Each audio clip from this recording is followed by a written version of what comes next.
Bismillahirrahmanirrahim. Assalamualaikum warahmatullahi wabarakatuh. Perkenalkan, nama saya Cinta Agnia Edina Putri dengan NIM 2004332 dari Program Studi Administrasi Pendidikan S1 kelas 4B.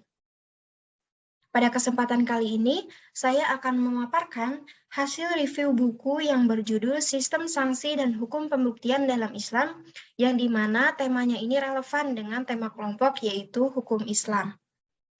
Nah, adapun pembuatan video ini bertujuan untuk memenuhi tugas mata kuliah Seminar Pendidikan Agama Islam. Kita langsung saja pada pembahasan yang pertama, yaitu fisik buku. Seperti pada gambar yang tertera pada layar, dapat kita lihat bahwa pada cover buku tercantum nama pengarang, yaitu Abdurrahman Al-Maliki dan Ahmad Ad-Daur. Kemudian ada judul buku, yaitu Sistem Sanksi dan Hukum Pembuktian dalam Islam, serta terdapat logo penerbit. Buku ini berisi 412 halaman, serta X halaman, dengan ketebalan buku yaitu 240 mm.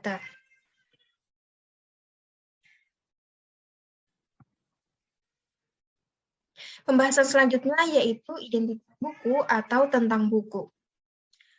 Di sini dicantumkan bahwa judul dari buku ini yaitu Sistem Sanksi dan Hukum Pembuktian dalam Islam, dengan judul asli yaitu Nizam al-Uqubat dan Ahkam al-Bayyinat.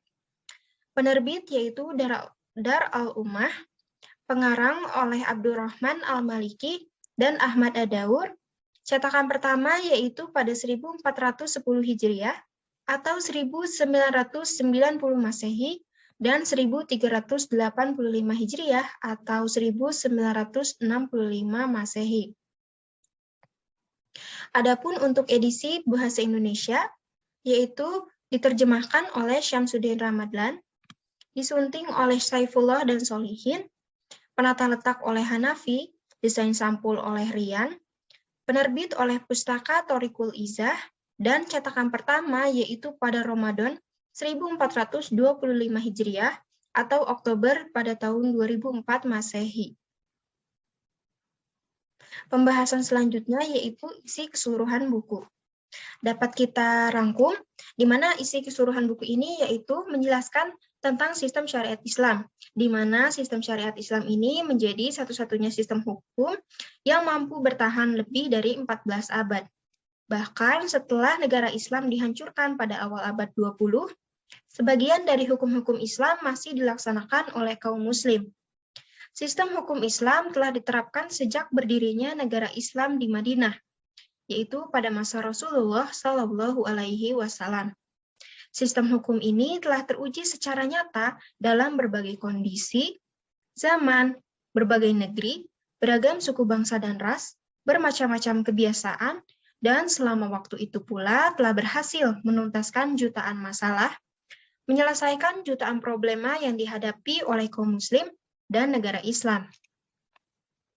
Dapat kita bayangkan kompleksitas masyarakat yang hidup dalam negara Islam, yang wilayahnya terbentang luas dari Andalusia di Spanyol hingga kepulauan di Asia Tenggara. Di dalamnya terdapat berbagai bangsa, seperti bangsa Portugis, Moor, Romawi, Persia, Armenia, Arab, Niger, India, Cina, Melayu, dan sebagainya.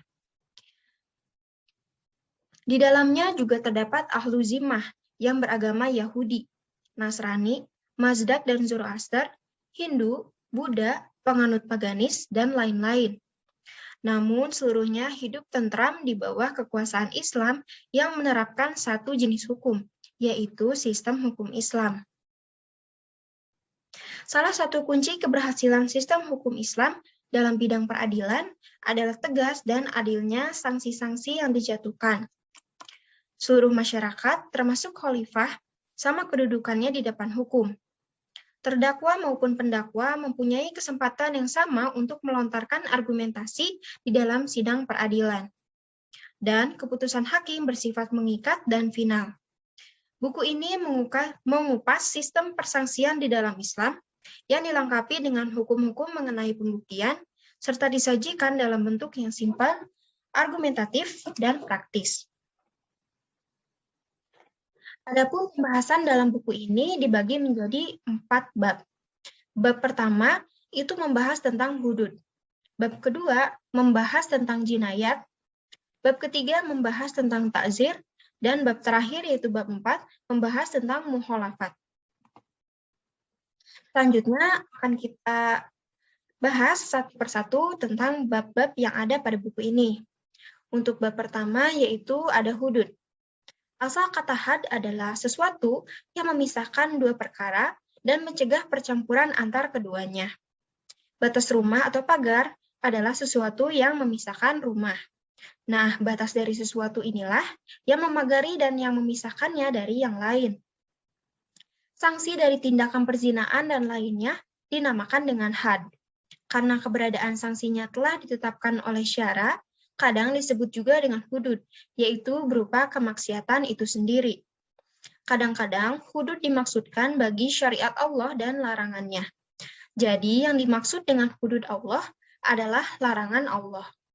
Hudud menurut istilah adalah sanksi yang telah ditetapkan kadarnya oleh syara bagi suatu tindak kemaksiatan untuk mencegah pelanggaran pada kemaksiatan yang sama. Tindakan maksiat yang sanksinya termasuk bagian hudud ada 6 macam, yaitu zina, liwat atau homoseksual, ada qazaf, ada minum khamr, ada pencurian, riddah, hirabah, dan yang terakhir ada bugot. Pembahasan yang kedua yaitu membahas tentang jinayat, di mana jinayat ini merupakan bentuk jamak atau plural dari jinayah. Menurut bahasa, jinayat bermakna penganiayaan terhadap badan, harta, atau jiwa. Sedangkan menurut istilah, jinayat adalah pelanggaran terhadap badan yang di dalamnya mewajibkan kisos atau harta, diyat. Ini juga bermakna sanksi-sanksi yang dijatuhkan terhadap tindak penganiayaan. Dengan demikian, tindak penganiayaan itu sendiri dan sanksi yang dijatuhkan atas penganiayaan atas badan itu disebut dengan jinayat. Pematahan terhadap gigi, begitu pula pembunuhan yang mirip dengan sengaja disebut pula jinayat. Salah satu bentuk jinayat paling besar adalah sanksi pada tindak pembunuhan dan termasuk salah satu hukum yang paling menonjol yang telah diketahui sebagai bentuk pengharaman terhadap tindak pembunuhan tanpa hak. Pembahasan yang ketiga yaitu membahas tentang ta'zir. Secara bahasa, ta'zir bermakna al-man'u atau pencegahan. Menurut istilah, ta'zir bermakna at-ta'dib, artinya pendidikan, dan at-tankil, artinya pengakangan. Adapun definisi dari ta'zir secara syar'i yang digali dari nas-nas yang menerangkan tentang sanksi-sanksi bersifat edukatif adalah sanksi yang ditetapkan atas tindakan maksiat yang di dalamnya tidak ada had dan kifarat. Ta'zir telah disyariatkan bagi setiap pelanggaran yang syar'i yang tidak ada ketetapan ukuran sanksinya. Sedangkan pelanggaran yang telah ditetapkan sanksinya oleh syari, maka pelanggarnya dijatuhi sanksi yang telah ditetapkan kadarnya. Semua yang belum ditetapkan kadar sanksinya oleh syari, maka sanksinya diserahkan kepada penguasa untuk menetapkan jenis sanksinya. Nah, sanksi semacam inilah yang disebut dengan ta'zir. Pembahasan selanjutnya yaitu pembahasan yang terakhir, mukhalafat. Mukhalafat adalah tidak sejalan dengan perintah dan larangan yang telah ditetapkan oleh negara. Sudah dipahami bahwa khalifah tidak boleh menghalalkan yang haram dan sebaliknya mengharamkan yang halal. Ia juga tidak boleh mewajibkan yang mubah dan tidak boleh mengharamkan yang makruh. Khalifah hanya melaksanakan aktivitas pengaturan urusan rakyat dan mengatur kemaslahatan rakyat yang sesuai dengan hukum-hukum syara.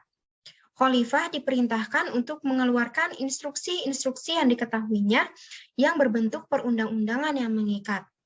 Instruksi-instruksi dan perundang-undangan itu wajib dilaksanakan oleh kaum muslim.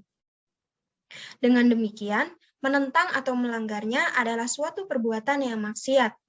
Jadi, perkara-perkara yang mengikat masyarakat tidak dilaksanakan, dan selama apa yang dilarang bagi masyarakat dilanggar, maka hal itu dianggap sebagai suatu kejahatan yang harus dikenai sanksi.